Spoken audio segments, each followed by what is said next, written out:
유혹에 빠지지 않게 기도하라. 시험에 들지 않게 일어나 기도하라.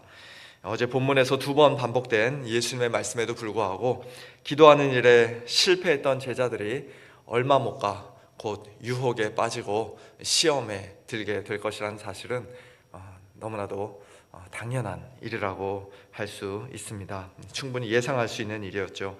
배신자 가룟 유다가 데리고 온 사람들이 한밤중에 예수님을 체포하러 왔을 때 제자들 중에 한 사람 곧 베드로가 칼을 꺼내 휘둘렀고, 누가복음에는 기록되어 있지 않지만 제자들이 예수님을 버리고 다 도망쳤으며, 또 오늘 함께 읽은 본문 말씀과 같이 베드로가 예수님을 모른다고 3번이나 부인하기까지 했습니다.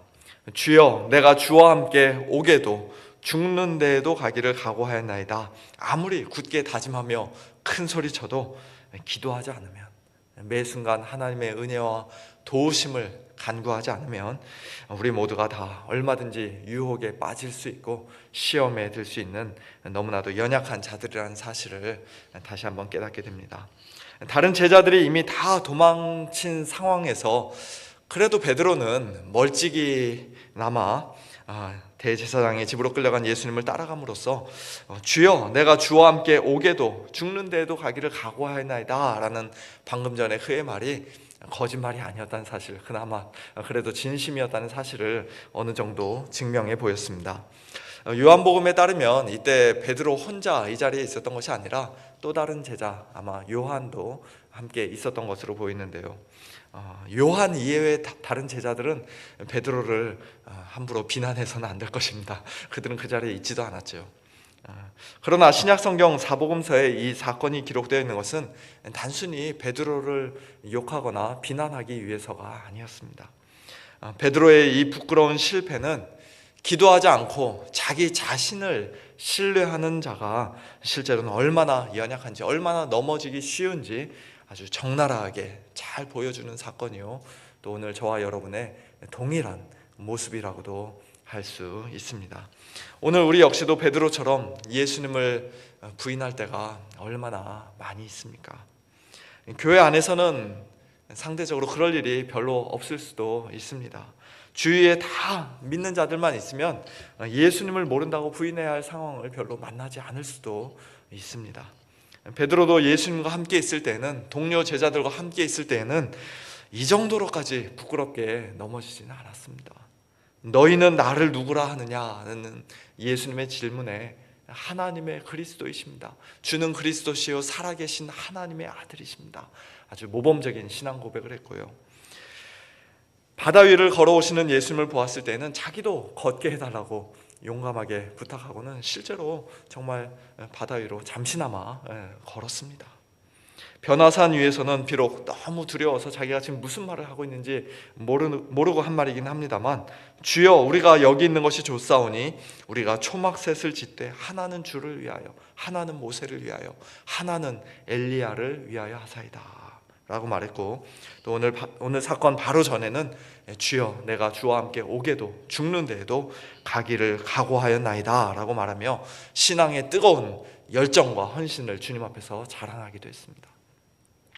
평소 그렇게 앞장서서 말하기를 좋아하던 베드로가 사탄아 물러가라 예수님께 책망 듣는 것 외에는, 그것을 제외하고는 그래도 거의 대부분 맞는 말, 좋은 말, 신앙적인 말만 했던 베드로가 오늘 본문에 나오는 한 여종 앞에서는, 또 함께 불을 쬐고 있던 다른 사람들 앞에서는 마치 예수님을 전혀 알지 못하는 사람처럼 말하고 행동했던 것입니다.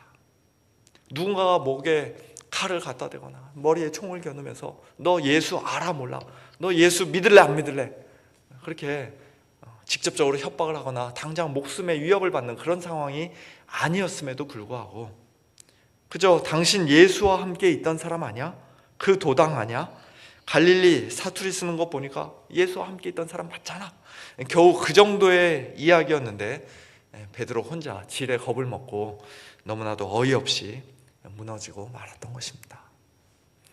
우리가 예수님을 시인하고 예수님께 대한 우리의 믿음을 고백해야 하는 진짜 현장은 어쩌면 교회가 아니라 이 세상인지도 모르겠다라는 그런 생각을 한번 해보게 됩니다.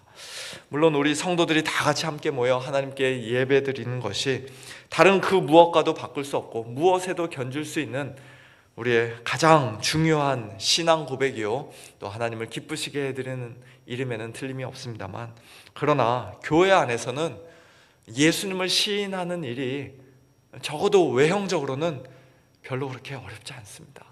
우리가 사도신경으로 우리의 신앙을 고백할 때 주위 사람들도 다 똑같은 고백을 하고요, 우리가 눈을 감고 기도할 때 다 같이 눈을 감고 기도하고, 또 조금 아직 익숙치 않아서 어색할 수는 있겠습니다만 찬양할 때 손을 들고 찬양해도, 일어서서 찬양해도 누가 뭐라고 흉보는 사람들 없습니다. 그러나 교회 바깥에서는 다르죠. 직장에서는 다릅니다. 기독교 사립학교가 아닌 공립학교에서는 다릅니다.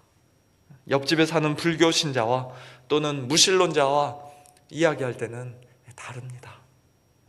태초에 하나님이 천지를 창조하셨다라고 말하는 우리를 그들은 마치 과학에 대해 완전히 무식한 사람 바라보듯이 그렇게 비웃을 것입니다. 성경을 하나님의 말씀으로 믿는다라고 말하면 합리적인 생각, 이성적인 생각이라고는 전혀 할 줄 모르는 원시인 취급할 것입니다. 동성애가 하나님 앞에서 죄라고 말하면 마음이 한없이 좁은 사람이요, 아주 못된 차별주의자라고 말할 것입니다. 예수님이 나의 주님이시요 유일한 구원자이십니다, 당신도 예수님 꼭 믿으셔야 합니다 라고 말하면 종교에 푹 빠진 광신자 취급하며 멀리할 것입니다. 그러니 학교에서나 회사에서나 또 이웃 사람들과 함께 있을 때 자연스럽게 입을 다물게 되는 것이에요. 예수님 믿는 거 티내지 않고 그저 조용히 그들과 함께 앉아 따뜻한 불을 쬐고 싶어하는 것입니다. 그래서 밥 먹을 때 눈 감고 잠시나마 기도하는 것도 부담스럽게 느낍니다.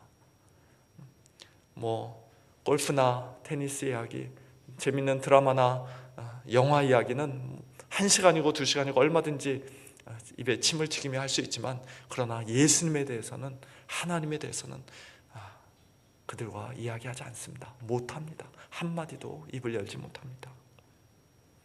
우리가 예수님을 모른다고 적극적으로 부인하지는 않을지라도 우리의 그와 같은 소극적인 자세와 세상 속에서의 이중적인 모습이 혹시 예수님을 부인하고 있는 것은 아닌지 우리 자신의 모습을 다시 한번 돌아봐야 할 것입니다. 오늘 본문에서 가장 극적인 장면, 우리가 특별히 눈여겨보아야 할 장면은 제일 마지막 부분 60절 이하의 말씀입니다. 베드로가 예수님을 3번째 부인하는 순간 곧 닭이 울었고, 그때 마침 주님께서 돌이켜 베드로를 보셨습니다.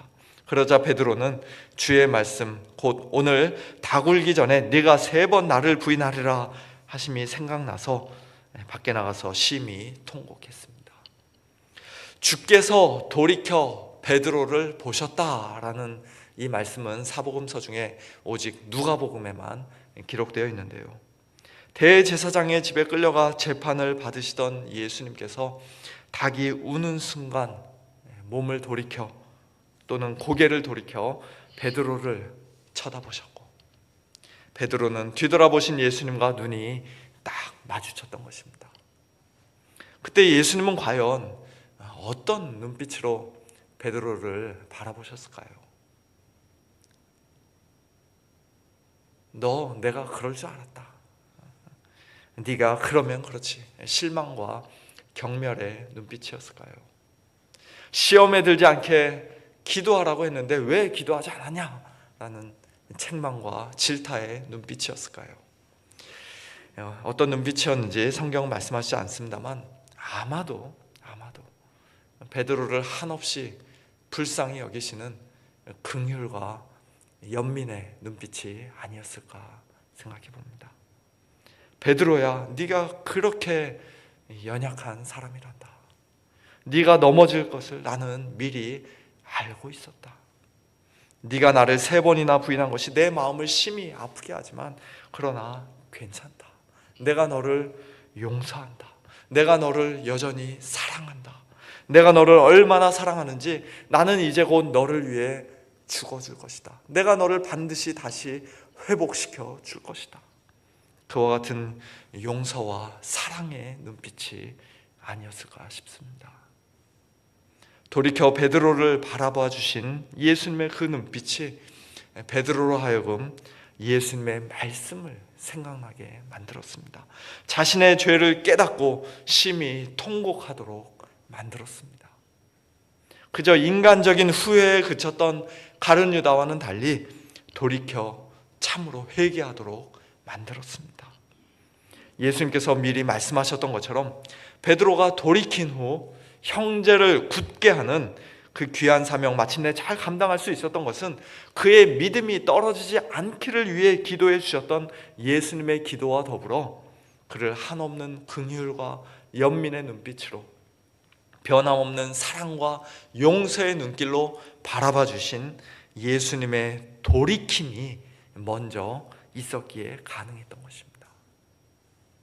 오늘 우리 역시도 세상에서 넘어지고 범죄할 때마다 이런저런 모습으로 예수님을 또다시 부인할 때마다 돌이켜서 우리를 바라봐 주시는 예수님을 믿음의 눈으로 바라봐야 합니다.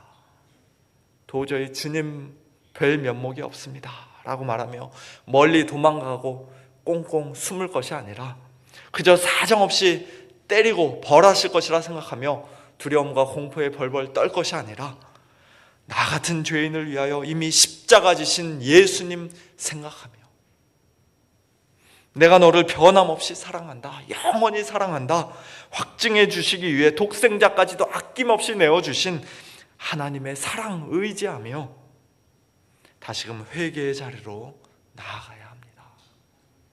설령 하루에 7번 똑같은 죄를 짓고 반복하여 넘어졌다 할지라도 하나님, 제가 또 범죄했습니다. 저를 불쌍히 여겨주십시오.